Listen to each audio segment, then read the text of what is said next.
주님 당신은 내 삶 구석구석까지 감찰하시며 나를 응원하시는 분 내 길을 밝혀서 영원한 생명의 길로 인도하시며 나를 응원하시는 분 그곳 작은 갈등을 겪고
우열을 지나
지나 보혈을 지나 하나님 품으로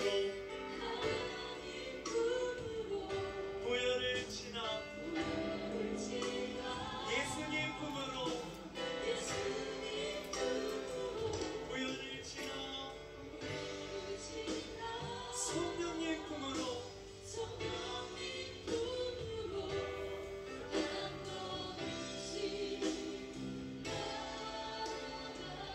존귀한 주 보혈이 존귀한 주 보혈이 내 영을 새롭게 하시네. 존귀한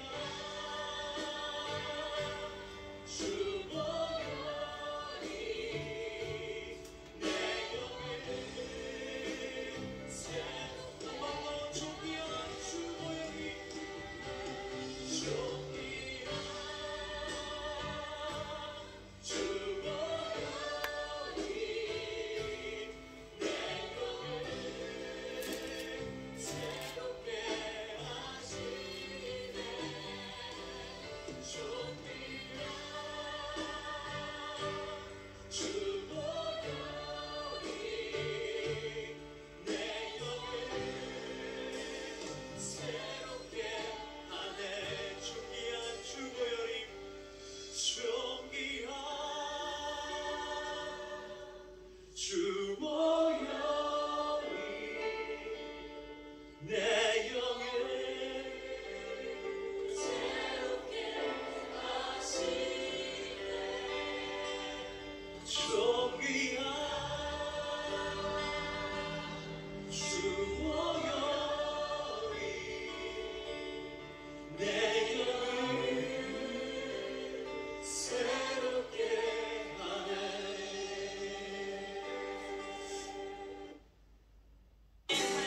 우리 마지막 찬양인데 다 같이 일어나서 찬양했으면 좋겠는데요. 우리가 잘 알고 있는 비전이라는 찬양입니다. 어떻게 보면 참 오늘 예배 가운데 말씀 가운데 참 공평하신 하나님께서 그 공평을 이루시는 것들이 바로 예수 그리스도를 통해서 이루어 주신다고 믿습니다. 그래서 오늘 우리가 이 찬양을 함께 믿음으로 선포하며 나갔으면 좋겠습니다.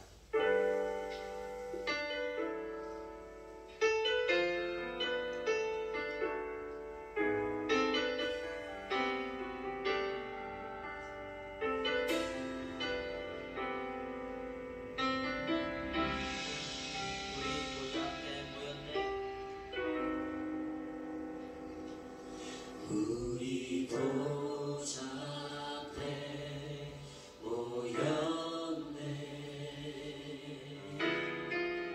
함께 주를 찬양하며 하나님의 사랑 그 아들 주셨네. 그의 피로 우리 구원받았네.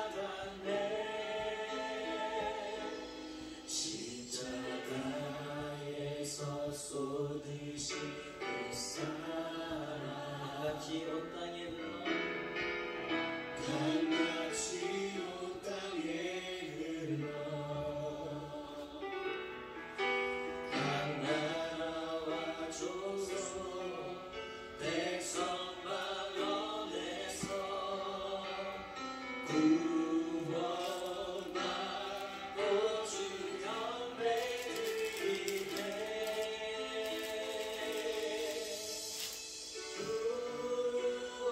구원하시니 보좌에 앉으신 우리 하나님과 어린 양께 있도다.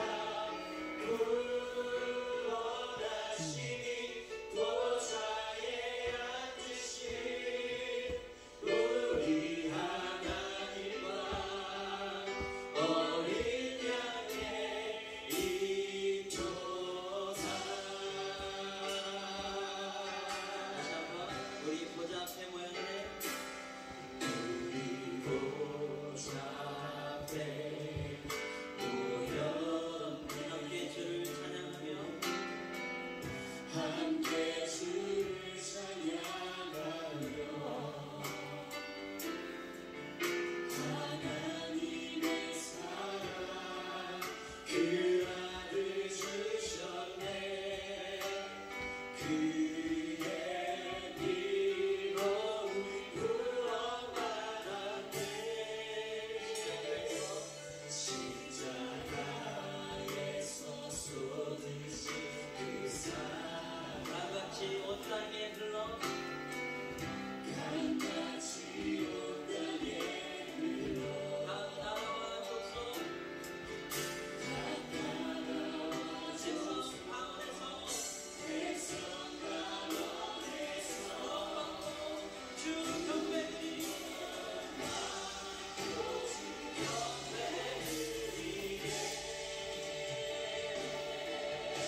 살아계신 주, 나의 참된 소망. 여러분의 진심을 담아서 주님이 소망 되심을 함께 노래하겠습니다. 살아계신 주 나의 참된 소망 걱정 근심 전혀 없네 사랑의 주 달빛도 하리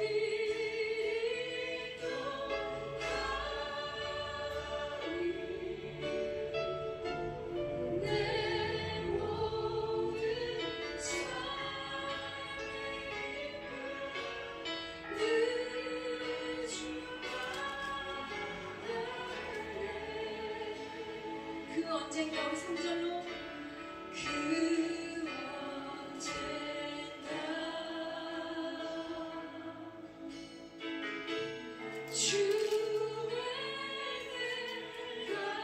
날까지 주를 위해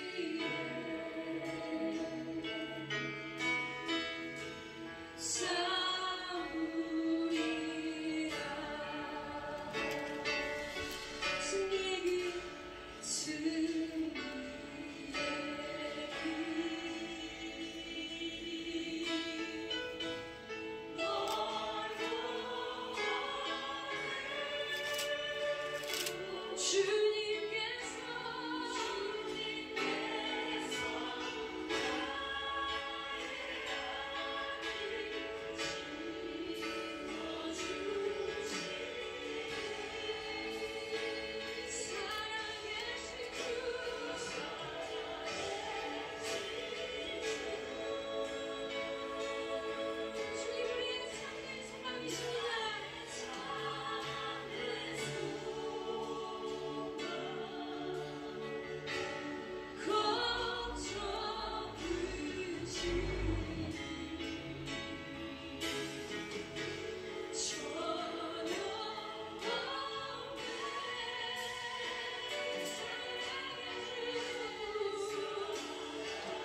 내 꿈, 내 소망이 아니라 하나님의 꿈, 하나님의 소망이 절대 그런 것들을 바라볼 수 없는 연약한 우리들 가운데 오셔서 우리로 주님의 마음 품게 하시고 주님이 보시는 것 보게 하시고 주님이 아파하는 것에 함께 아파하고 주님이 기뻐하시는 것에 함께 기뻐할 수 있도록 주님 내 안에 그 주님의 생명을 허락하여 주셔서 죽음도 이기신 주님께서 내 안에 있는 그 사망과 헛된 것들을 이기고 나올 수 있도록 주님 나에게 말씀하시고 나를 빚어주시옵소서라고 우리의 삶을 올려드리며 주님 앞에 함께 기도함으로 나가겠습니다. 우리 주님의 이름을 세 번 부르고 함께 기도하겠습니다. 주여 주여 주여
11월 27일 주일 밤 예배를 시작하도록 하겠습니다. 사도신경 하심으로 신앙 고백하시겠습니다. 전능하사 천지를 만드신 하나님 아버지를 내가 믿사오며 그 외아들 우리 주 예수 그리스도를 믿사오니 이는 성령으로 잉태하사 동정녀 마리아에게 나시고 본디오 빌라도에게 고난을 받으사 십자가에 못 박혀 죽으시고 장사한 지 사흘 만에 죽은 자 가운데서 다시 살아나시며 하늘에 오르사 전능하신 하나님 우편에 앉아 계시다가 저리로서 산자와 죽은 자를 심판으로 오시리라. 성령을 믿사오며 거룩한 공예와 성도가 서로 교통하는 것과 죄를 사하여 주시는 것과 몸이 다시 사는 것과 영원히 사는 것을 믿사옵나이다. 아멘. 찬송가 279장을 하시고 구현미 집사님 기도해 주시겠습니다. 인내하신 구세주여 내가 비오니 죄인오라 하실 때에 날 부르소서. 주여 주여 내가 비오니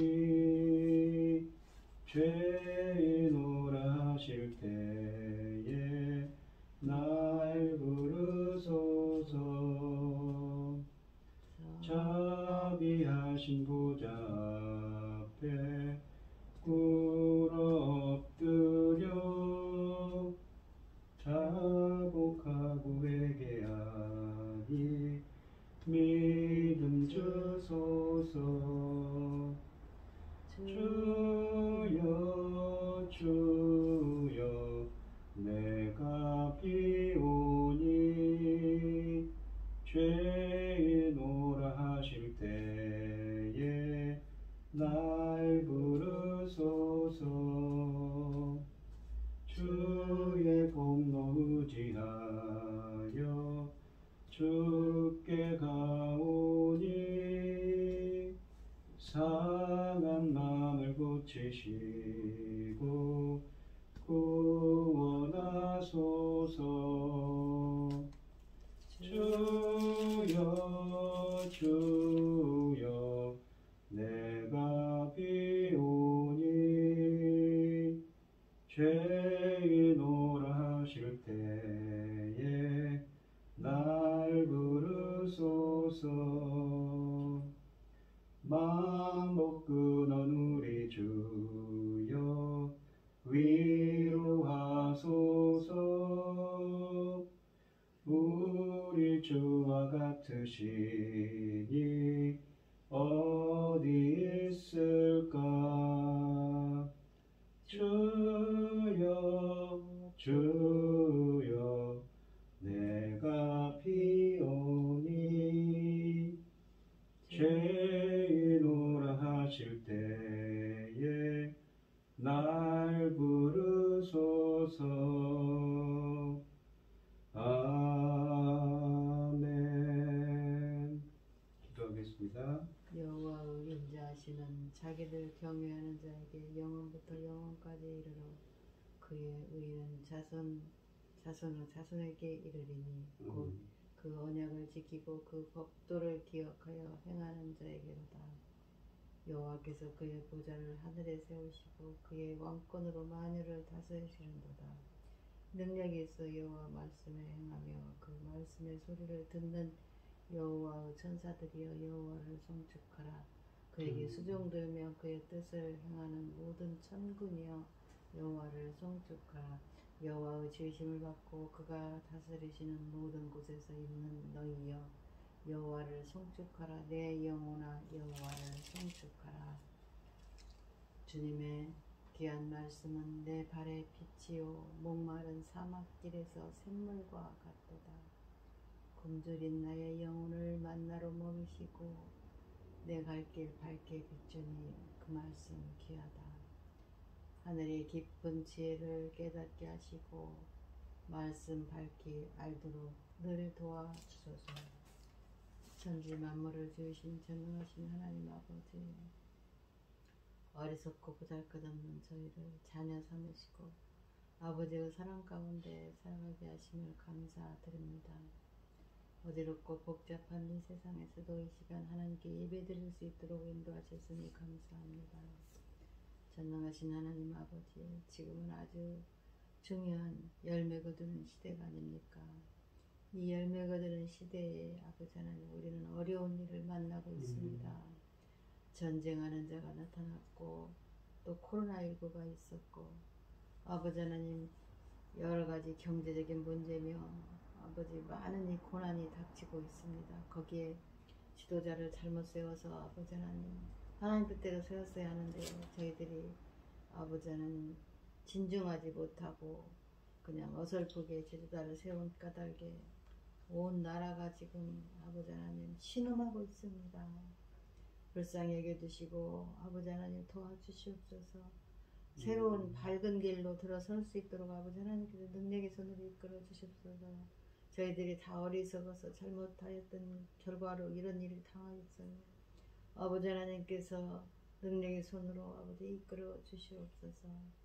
귀한 열매 거둘 이 시대에 말씀을 아버지 열매 맺는 종을 세우셔서 아버지 하나님 이 귀한 말씀을 늘 듣게 하시니 참으로 감사합니다.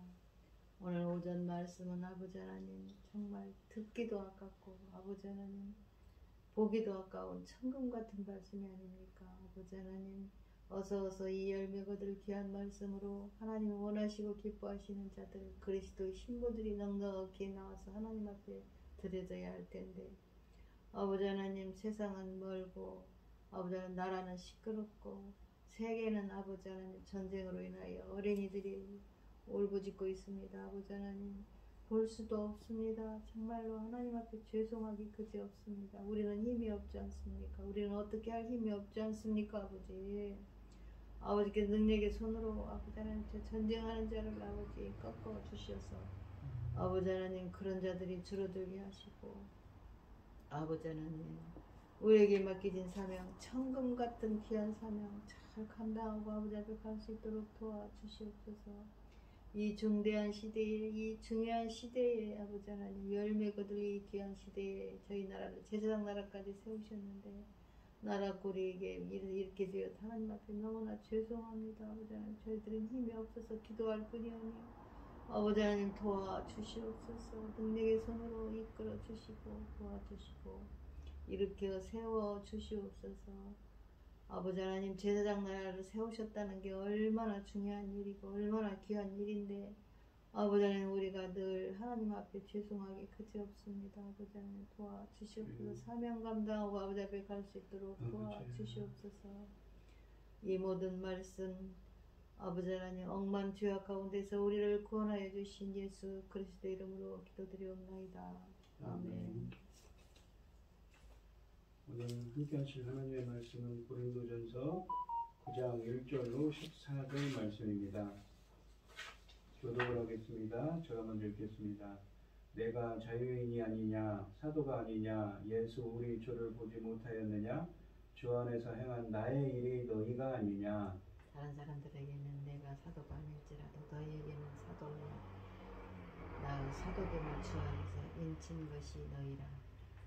나를 비판하는 자들에게 변명할 것이 이것이니 우리가 막 먹고 마실 권이 없겠느냐. 우리가 다른 사도들과 주의 형제들과 게바와 같이 믿음의 자녀된 아내를 데리고 다닐 권리가 없겠느냐. 어째 나와 바나바만 일하지 아니할 권리가 없겠느냐. 누가 자기 비용으로 군 복무를 하겠느냐.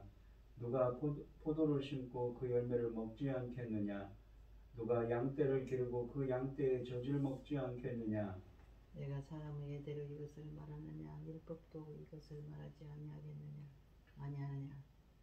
모세의 율법에 곡식을 밟아 떠는 소에게 망을 씌우지 말라 기록하였으니 하나님께서 어찌 소들을 위하여 염려하심이냐.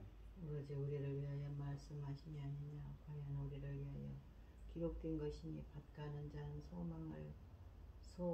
소망을 가지고 갈며 곡식 떠는 자는 함께 얻을 소망을 가지고 떠는 것이라. 우리가 너희에게 신령한 것을 뿌렸은즉 너희의 육적인 것을 거두기로 과하다 하겠느냐. 다른 이들도 너희에게 이런 권리를 가졌거든 하느냐 우리 보냐. 그러나 우리가 이 권리를 쓰지 아니하고 범사에 참는 것은 그리스도 복음에 아무 장애가 없게 하려 함이로다. 성전의 일을 하는 이들은 성전에서 나는 것을 먹으며 제단에서 섬기는 이들은 제단과 함께 나누는 것을 너희가 알지 못하느냐. 이와 같이 주께서도 복음 전하는 자들이 복음으로 말미암아 살리라 명하셨느니라. 아멘. 찬송가 459장입니다. 누가 주를 따라 섬기려는가. 누가 죄를 떠나 주만 따를까. 누가 주를 섬겨 남을 구할까. 누가 주의 뒤를 따라가려나. 부르심을 받아 주의 은혜로 주를 따라가네. 주만 따르네. 세상 영광 위에 따름 아니요. 크신 사랑 안에 주만 따르고 주가 내려주신 은혜 힘입어 주의 뒤를 따라 힘써 일하네. 부르심을 받아 주의 은혜로 주를 따라가네. 주만 따르네. 환란 핍박 많고 원수 강하나 주의 용사 더욱 힘이 강하니. 누가 능히 이겨 넘어뜨리랴. 변함없는 진리 승리하리라. 기쁜 찬송하며 주의 은혜로 주를 따라가네. 주만 따르네. 아멘. 오늘 본문 말씀의 제목은 복음을 위한 권리 포기입니다. 이 8장 마지막 부분에서 바울은 약한 신자들이 넘어지지 않게 도울 수 있다면 고기를 먹을 수 있는 자신의 권리를 기쁜 마음으로 포기하겠노라고 말하였습니다. 바울은 8장에 나온 원리를 그 자신의 생활 방식을 본받을 실례로 삼아서 실제로 보여줍니다. 그런데 바울이 후원을 받을 권리를 포기하고 생업에 종사한 일이 그의 사도직을 의심하게 하는 빌미가 되었기에 그는 복음을 위해 자신이 권리를 포기한 이유를 설명합니다. 이 1절로 2절 말씀을 보시면, 그러니까 사도 바울이 이 자비량 선교를 했는데 텐트 만드는, 천막 만드는 기술이 있었어요. 그래가지고 그 기술을 가지고 자기의 생업을 이어갔는데 그것에 대해서 책 잡는 사람들이 있었던 것이지요. 왜 그러냐는 거죠. 당신은 사도가 아니냐라고 그 의문을 제기한 사람들이 있었던 것입니다. 고린도 교회에. 1절로 2절에 보시면 내가 자유인이 아니냐, 사도가 아니냐, 예수 우리 주를 보지 못하였느냐, 주 안에서 행한 나의 일이 너희가 아니냐. 다른 사람들에게는 내가 사도가 아닐지라도 너희에게는 사도이니 나의 세도됨을 주 안에서 인친 것이 너희라 라고 말씀하십니다. 바울은 1장 1절에 이어서 또 한 번 자신의 사도권의 정당성을 강조하였습니다. 그의 사도권은 인간적인 조건에 의한 것이 아니라 하나님께서 은혜를 통하여 통하여 직접 주신 직분이었습니다. 고린도 교인들 중 일부가 바울의 말씀을 청종해야 할지 의문을 제기하자 바울은 자신의 사도권을 변호하면서 그들에 대한 자신의 권리를 재정립했습니다. 1절에서 바울은 4개의 강력한 수사적 질문들로 자신이 정당한 사도이고 또 사도로서 누릴 자유를 가지고 있음을 또한 주장합니다. 이 질문들은 모두 부정사, 우크라는 헬라어로 우크라는 부정사를 써서 헬라어 문법에 의하면 반어법으로 모두 긍정적인 답을 요구합니다. 자유자라는 것은 바울 자신이 복음 안에서 모든 율법의 제약으로부터 해방된 자라는 것입니다. 바울은 자신도 그리스도께서 모든 그리스도인들에게 주신 자유를 가졌음과 이 사도로서 누릴 자유를 가졌음을 주장합니다. 그러나 초대교회에 와서에서 바울의 사도직에 대한 시비가 많았습니다. 원래 교회의 핍박자였던 바울이 다메섹 도상에서 부활하신 그리스도를 보고 빛으로 오신 예수님을 만나고 그로부터 사도로 소명되고 파송되었을 때 주후 약 32년에서 34년 사이지요. 그때까지는 초대교회에 이미 모든 사도들의 모임이 정해진 뒤라 주가 이 적으로 사도로 파송되었던 그가 추가적으로 사도로 파송되었다는 것을 초대교회로 하여금 인정하게 하는 것이 쉽지 않았습니다. 그러나 바울은 고린도전서 15장 8절에서와 같이 여기서 자신이 부활하신 주 예수 그리스도를 보았다는 것을 강력하게 내세우며 자신이 정당한 사도임을 주장하고 있습니다. 그리고는 더 나아가 1절과 2절에서 자신의 사도직에 대한 시비를 의식하고 바울은 자신의 사도직을 또 하나의 증거를 댑니다. 곧 자신의 사도직의 수행, 곧 복음 선포 사역에 의해 복음을 믿어 구원을 얻게 된 고린도의 교회가 바로 자신의 사도직의 증거라는 것입니다. 고린도 교회는 하나님께서 바울의 사도로서의 복음 선포를 통하여 믿음으로 불러 모은 자들의 공동체입니다. 그러므로 고린도 교회는 바울의 사도직의 결실로서 그 사도직을 확인하는 도장입니다.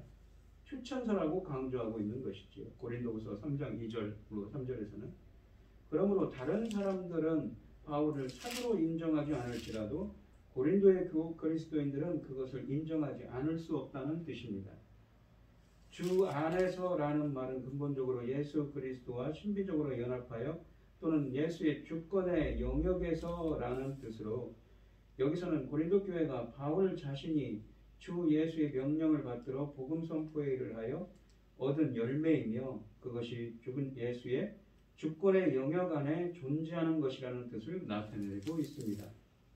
바울은 다른 사람들에게는 내가 사도가 아닐지라도 너에게는 사도이니라고 말하는데 고린도 교회가 바울을 통하여 그리스도의 복음과 교훈을 받았다고 하는 사실은 그의 사도됨의 증거였던 것입니다.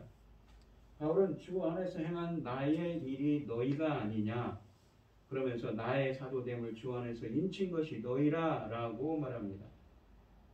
일찍이 바울은 고린도에서 이 사역을 하였으며 많은 사람들이 그의 사역을 통해 신자가 되었습니다.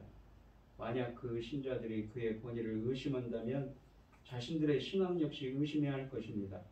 바울의 독자들이 그리스도를 받아들인 사실은 그들 사이에서 바울의 권위를 인정했다는 반증이기도 합니다. 그들이 곧 바울의 사도권에 대한 도장, 인증인 셈입니다. 이 고린도 교인들과 바울의 관계는 그들과 다른 어떤 교사의 관계와 매우 달랐습니다. 바울이 당시의 교회들을 모두 설립하지는 않았지만 적어도 고린도에 있던 그 교회만큼은 직접 설립했습니다. 바울은 교인들이 이 사실을 잊지 않기를 바랬습니다. 바울은 이 사도 자격이 없기에 손수 일에서 생계를 꾸리는 것이라고 의심받았습니다. 마땅한 대가를 포기한 신실한 삶의 대가가 비난과 오해였던 것이지요. 오해로 돌아왔던 것입니다. 바울은 자신의 사도직을 강력하게 변호합니다. 사도적 권위에 대한 불신이 복음에 대한 의심으로 이어질 것을 염려하기 때문입니다. 이에 바울은 자신이 전한 복음을 통해 변화된 성도들이야말로 자신이 주께서 부르시고 보내신 사도임을 입증하는 산 증거라고 말하고 있는 것입니다. 3절로 5절 말씀을 보시면 나를 비판하는 자들에게 변명할 것이 이것이니 우리가 먹고 마실 권리가 없겠느냐, 우리가 다른 사도들과 주의 형제들과 게바와 같이 믿음의 자녀된 아내를 데리고 다닐 권리가 없겠느냐라고 말합니다. 이 3절에 보시면 바울의 사도직에 대해 부정적인 견해를 가진 자들이 누구일까요? 고린도후서에서는 영적인 열광주의자들이었던 것으로 고린도후서 10장부터 11, 12, 13장에서 드러납니다. 그러나 고린도 전서에서도 같은 자들이었는지 아니면 게바파, 바울파, 아볼로파 같은 파벌주의였는지 아니면 이 지난 시간에 설명한 이 믿음이 약한 8장에서 설명한 약한 자들인지 아니면 고린도전서 12, 13, 14장에서 나오는 성령의 은사 가운데 방언을 주장하는 자들이었는지는 확실치 않습니다. 특히 방언을 하는 자들은 이미 성령 체험을 해서 그들이 하늘나라에 도달한 것으로 생각해서 천사와 같은 존재들이 되었다고 생각하는 은사주의자들이었습니다. 방언이 바로 천사의 언어로서 증거가 된다고 보았던 것입니다. 그 사람들이 바울의 영성에 대해서 시비를 건 것입니다. 바울이 영적으로 좀 부족하다는 것입니다. 그들이 바울의 사도적 권위에 도전했다는 것입니다. 그래서 바울이 14장에서 자신이 누구보다도 방언을 더 많이 하지만 교회에서는 한마디도 하지 않는다고 했습니다. 그러면 이 고린도전서에서도 고린도후서와 마찬가지로 열광주의자들이 바울의 사도직과 그 권위를 부인하는 사람들이라고 볼 수 있으나 분명치는 않습니다. 3절에 보시면 나를 비판한 자들에게 변명할 것이 이것이니 라고 말합니다. 4절과 5절에 보시면 여기서 우리는 이 4절과 5절을 보시면 우리라는 표현이 나옵니다. 우리가 먹고 마실 권리가 없겠느냐. 바울과 바나바를 가리킵니다. 우리는 먹고 마시는 권리는 바로 교회로부터 생계비를 받아 생활할 권리를 말하는 것입니다. 이 질문도 긍정적인 답을 요구하는 것입니다. 바나바와 바울 자신도 다른 사도들과 주의 형제들과 게바와 같이 아내를 자매로 데리고 다니면서 가족들을 위한 생계 지원을 교회로부터 받을 권리가 있다는 것입니다. 하나님의 형제들, 그러니까 하나님의 육신적인 이복 형제들도, 그러니까 우리가 다른 사도들과 주의 형제들이라고 나오죠. 5절에. 이게 예수님의 형제들, 야고보 같은 형제들이죠. 이복 동생들. 이복 형제들도 처음에는 예수님을 믿지 않았습니다. 그러다가 부활 이후에 믿게 되었고 예루살렘 교회에서 지도자의 반열에 서게 됐습니다. 대표적인 예로 야고보는 예루살렘 종교회에 의해서 합의를 이끌어 내는 데 중치적인 역할을 했으며 사도행전 15장에 있습니다. 야고보서를 또한 기술했습니다. 주의 형제들이라는 표현을 통해서 이 서신이 쓰일 때쯤에는 야고보만이 아니라 주의 다른 형제들도 복음사역에 동참하고 있다는 것을 증언하고 있습니다. 예수님 당시에는 예수님의 가족들이 예수의 하나님 나라 운동을 지원하지 않았습니다. 그러니까 이 게바와 같이 믿음의 자녀된 아내를 데리고 다닐 권리가 없겠느냐. 그러니까 베드로는 자신의 아내를 다니면서 복음 전파 사역을 했던 것입니다. 그 생계비를 지원받아 가면서 말이지요. 6절로 7절 말씀을 보시면 어찌 나와 바나바만 일하지 아니할 권리가 없겠느냐. 그러니까 바나바와 바울은 자비랑 선교를 했다는 것입니다.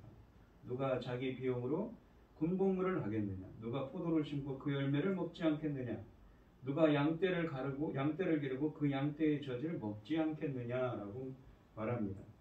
6절에서 보시면 바나바는 제1차 전도여행 때 바울과 동행한 인물입니다. 그런데 두 사람이 제2차 전도여행을 떠나려고 준비할 때 둘 사이에 분쟁이 발생하여 결국 두 팀으로 나뉘었다고 사도행전 16장 36절 이하에서 말씀하십니다. 바나바 역시 사도로 인정을 받았습니다. 따라서 이 본문은 이 두 사람이야말로 복음 전파를 위해 전도여행을 다닐 때 자비량, 그러니까 개인적으로 노동을 해서 일해서 생활비를 벌어가며 전도하는 것을 하나의 관례로 보여준 유일한 사도였다는 사실을 말하고 있습니다. 이 두 사도는 교회들에서 후원받는 것을 거절했기 때문에 혹자는 이들이 사도가 아니라고 말하기까지 했습니다. 게다가 헬라인들은 당시 신체적 노동은 이 시민들에게는 합당치 않고 노예들이나 하는 하찮은 것으로 천시하였습니다. 그러므로 바울이 사도의 생계 부양 권리를 주장하지 않고 비천한 육체적 노동을 하여 이 생계를 벌어가면서 복음을 선포하는 것은 고린도의 일부 이방인 그리스도인들의 눈에는 그의 사도직에 있어서의 결함 때문인 것으로 비춰졌던 것입니다. 7절에 보시면 사도가 마땅히 교회로부터 교양받아야 함을 군인, 포도원, 농부, 양치기 등 여러 비유들을 들어 증명합니다. 사도들은 모두 교회에서 후원을 받을 권리를 가지고 있었습니다. 마치 군에서 복무하는 군인이 일체의 비용을 지원받는 것이나 포도원을 가꾸는 가수원지기가 마음대로 열매를 따먹을 수 있는 것이나 양치는 목자가 양의 젖을 재량껏 마실 수 있는 것과 같은 이치라고 할 수가 있습니다. 이들은 모두 자신들의 직업으로 그와 같은 식물이나 비용을 공급받았다는 것이지요. 그런 것처럼 자신도 그렇게 할 수 있었다는 것입니다. 할 수 있는데 그렇게 하지 않았다는 것이지요. 이 8절로 10절에 보시면 내가 사람의 예대로 이것을 말하느냐 율법도 이것을 말하지 아니하느냐 모세의 율법에 곡식을 밟아 떠는 소에게 이 망을 씌우지 말라. 그러니까 망을 씌우면 입에다 망을 씌우면 어떻습니까? 먹을 것을 먹지 못하죠. 기록되었으니 하나님께서 어찌 소들을 위하여 염려함이시느냐 오로지 우리를 위하여 말씀하심이 아니냐 과연 우리를 위하여 기록된 것이니 밭가는 자는 소망을 가지고 갈며 곡식 떠는 자는 함께 얻을 소망을 가지고 떠는 것이다 라고 말합니다. 이 사람의 예대로 따져볼 때 바울의 주장은 이치에 맞는 말입니다. 그러나 바울은 거기서 멈추지 않았습니다. 그의 주장은 성경 말씀의 권위를 따르고 있었습니다. 본문이 인용하는 모세의 율법인 신명기 25장 4절에 보시면 곡식을 밟아 떠는 소에게 이 망을 씌우지 말라고 말씀하고 있습니다. 옛날에는 이 단단한 바닥 위에 곡식단을 올려놓고 소로 하여금 무거운 돌 같은 것을 끌고 그 위를 앞뒤로 지나가게 함으로써 곡식을 그렇게 탈곡을 했다고 합니다. 모세 율법에 따르면 곡식 떠는 일을 하는 소는 일하는 동안에 곡식 먹는 것이 허용되었습니다. 이 율법은 소를 보호하기 위해 제정된 것이 아니라 이것을 예로 들어 중요한 핵심을 설명하기 위한 것이었습니다. 즉 하나님의 백성은 소가 일하는 동안에 곡식 먹는 것을 허용함으로써 자기 소유의 가축들을 보호해야 한다는 것을 말씀하고 있는 것입니다. 그런데 바울은 한 걸음 더 나아가 다음과 같이 묻고 있습니다. 하나님의 이 말씀이 단순히 소만 생각하고 하시긴 말씀이겠느냐라는 것입니다. 그것은 두말할 것도 없이 우리를 두고 하신 말씀도 된다는 것입니다. 기독교인 일꾼들이 일을 한 대가로 사람들에게서 보수를 받는 것은 당연하다는 것을 보여주신 것입니다. 밭 깔고 타자 가는 사람이 추수한 목숨을 기대하는 것은 당연하다는 것이죠. 농부들이 수확한 곡식을 나누어 먹듯이 하나님의 그 사역자들도 자신들이 목양하는 사람들에게 후원받는 것이 마땅하다는 것입니다. 11절 12절에 보시면 우리가 너희에게 신령한 것을 뿌렸은즉 신령한 것은 무엇입니까? 영적인 것, 복음이죠. 너희의 육적인 것을 거두기로 과다하겠느냐? 육적인 것이 무엇입니까? 후원금이죠. 다른 이들도 너희에게 이런 권리를 가졌거든 하물며 우리일까 보냐? 그러니까 다른 이 사역자들도 이 고린도 교회에서 그렇게 했다는 것입니다. 그런데 우리도 그런 권리를 가지고 있다는 것이죠. 그러나 우리가 이 권리를 쓰지 않냐고 범사에 참는 것은 그리스도의 복음에 아무 장애가 없게 하려 하십니다. 그러니까 이 복음 전파 때문에 자기는 그 후원금을 받지 않았다는 것입니다. 자비랑 성도를 계속했다는 것입니다. 11절에 보시면 그리고 그것을 또 자신과 자신의 동역자들에게 적용합니다. 예수님의 비유로 인해 씨 뿌리는 것과 수확하는 것은 그리스도인들 간의 복음 선포 사역에 대한 것으로 널리 쓰였습니다. 바울은 자신이 고린도에서 복음을 선포하여 교회를 세운 것을 영적인 씨뿌름으로 비유하여 말하고 있습니다. 이렇게 귀한 영적 씨뿌림을 한 사도를 고린도의 교회가 육신적인 것으로 부양하는 것은 전혀 지나친 것이 아닙니다. 12절에 보시면 바울이 세운 고린도 교회에 와서 그들의 재정적 지원을 요구하는 선교사들이 있었습니다. 그들도 그런 주장을 할 권리가 있다면 그 교회를 세운 바울은 얼마나 더 많이 그런 권리가 있겠느냐 하는 것입니다. 그러나 바울은 이 권리를 자발적으로 포기합니다. 그리스도의 복음에 아무 장애가 없게 하려고, 즉 복음의 효과적인 선포를 위해 바울과 그의 동역자들은 노동의 고난을 견디며 생계를 직접 벌면서 사도직을 감당했던 것입니다. 13절에 보시면 성전에 일을 하는 이들은 성전에서 나는 것을 먹으며 제단에서 섬기는 이들은 제단과 함께 나누는 것을 너희가 알지 못하느냐. 복음 선포자들이 교회로부터 부인받을 권리가 있음을 또 하나 증명합니다. 성전에서 일하는 사람들은 성전으로부터 음식을 얻고 제단에서 제사를 드리는 제사장들은 제단의 음식을 나누어 먹는다는 원리입니다. 이 비유는 바울이 민수기 18장 8절로 31절, 신명기 18장에 규정된 예루살렘 성전의 제사에 관한 법들에서 가져왔지만 고린도인들은 그들의 성전들에서도 똑같은 원리가 적용되므로 그 뜻을 곧장 알아들을 수 있었습니다. 이 14절 말씀을 보시면 이와 같이 주께서도 복음 전하는 자들이 복음으로 말미암아 살리라 명하셨느니라 라고 말씀하십니다. 이와 같이 주께서도 라는 것은 예수께서도 전도자의 물질적인 지원에 대해 말씀하신 것을 가리킵니다. 마태복음 10장 10절, 누가복음 10장 7절 말씀이죠. 지금까지 사도인 자신과 자신의 동역자들이 마땅히 교회의 생계 지원을 받아서 생활할 권리가 있음을 다른 사도들의 예들, 인간사의 예들, 그리고 율법의 규정, 성전의 원리 등을 들어 논증한 바울은 이제 그 절정으로 누가복음 10장 7절과 마태복음 10장 10절에 있는 예수님의 명령을 인용합니다. 누가복음 10장 7절에 보시면 그 집에 유하며 주는 것을 먹고 마시며 일꾼이 그 삭슬 얻는 것이 마땅하니라 라고 말씀하십니다. 이런 주의 명백한 명령이 있는데 바울의 그 권리 주장에 누가 저장할 수 있겠는가라는 말입니다. 이 복음 증거자는 마땅히 교회로부터 경제적인 지원을 받아야 하지만 오늘 말씀해 보시면 바울은 이것이 복음 전파에 장애가 되기 때문에 이를 포기했습니다. 그러니까 어떤 사람들은 그 고린도 교회 성도들은 바울이 이 사도로서의 권위를 내세우지 않고 자비랑 선교를 하면서 후원을 받지 않은 것을 바울의 그 사도직을 의심했던 것이죠. 저 사람이 사도가 아니기 때문에 저러는 거 아닌가. 근데 그 뜻이 아니었다는 것입니다. 바울은 마땅히 교회로부터의 경제적 지원을 받아야 하지만 바울은 이것이 복음 전파에 이 장애가 되기 때문에 포기했던 것입니다. 이런 태도는 복음을 위하여 세상과 지식을 배설물로 여겼던 그의 하나님 중심적인 생활에서도 볼 수 있습니다. 즉 그는 복음 전파에 조금이라도 장애가 된다면 그것을 과감히 버리는 자기 희생적인 사도였던 것이죠.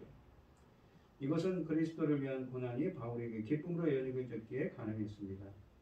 자기 자유와 권리보다 복음의 유익을 먼저 생각한 바울처럼 우리도 우리 자신보다 사사로운 육신적인 것보다는 하나님 중심적인 삶을 살아가는 여러분들이 되시길 바랍니다. 우리들도 하나님의 사람으로서 하나님을 중심에 두고 하나님이 어떻게 생각하실까 그거를 생각하며 사는 삶이 되어야겠죠.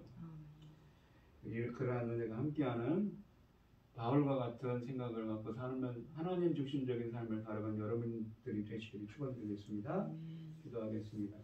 하나님 아버지 감사합니다. 오늘 주신 말씀처럼 바울은 그 말도 많고 탈도 많은 고린도 교회 성도들의 편지를 하면서 자신의 사도권을 의심하는, 자신이 사도라고 하면서도 자비랑 선고를 하는 자신을 보면서 혹시 저 사람이 사도가 아니기 때문에 그런 거 아닌가라고 의심하는 사람들을 향해서 그것이 아니라, 그것 때문이 아니라 하나님의 복음 전파에 장애가 될까 두려워서 자기는 자비랑 선교를 한다고 이 말을 하고 있습니다. 혹시 하나님의 복음 전파에 이 방해가 될까봐, 장애가 될까봐 생각하는 것입니다. 우리들도 바울처럼 무슨 일을 하든지 하나님 중심적인, 하나님이 어떻게 생각하실까, 하나님의 뜻을 먼저 받드는 삶이 되게 하여 주시옵소서. 이 모든 말씀 거룩하신 예수님 이름으로 기도합니다. 아멘. 찬송가 461장을 하시고 축도하심으로 오늘 예배를 마치겠습니다. 십자가를 질 수 있나 주가 물어보실 때 죽기까지 따르리 성도 대답하였다. 우리의 심령 주의 것이니 주님의 형상 만드소서.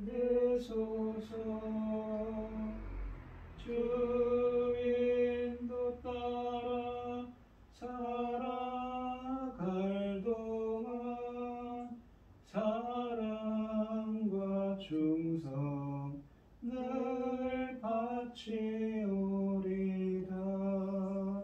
너는 기억하고 있나 구원받은 강도를 그가 회개하였을 때 나고 허락받았다.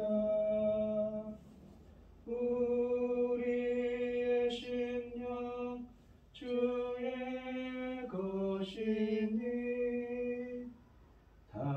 당신의 형상 만드소서.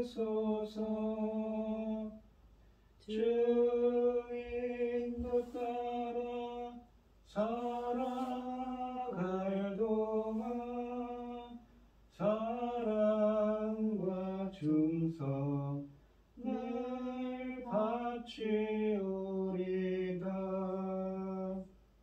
걱정 근심 어두운 그늘 너를 불러 덮을 때 주께 내 영 맡기겠나 최우승이 믿으며.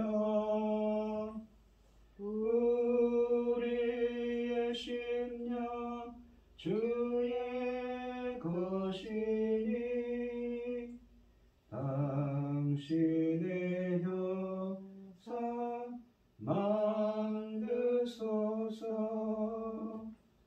주인도 따라 살아갈 동안 사랑과 충성 늘 바치오리다.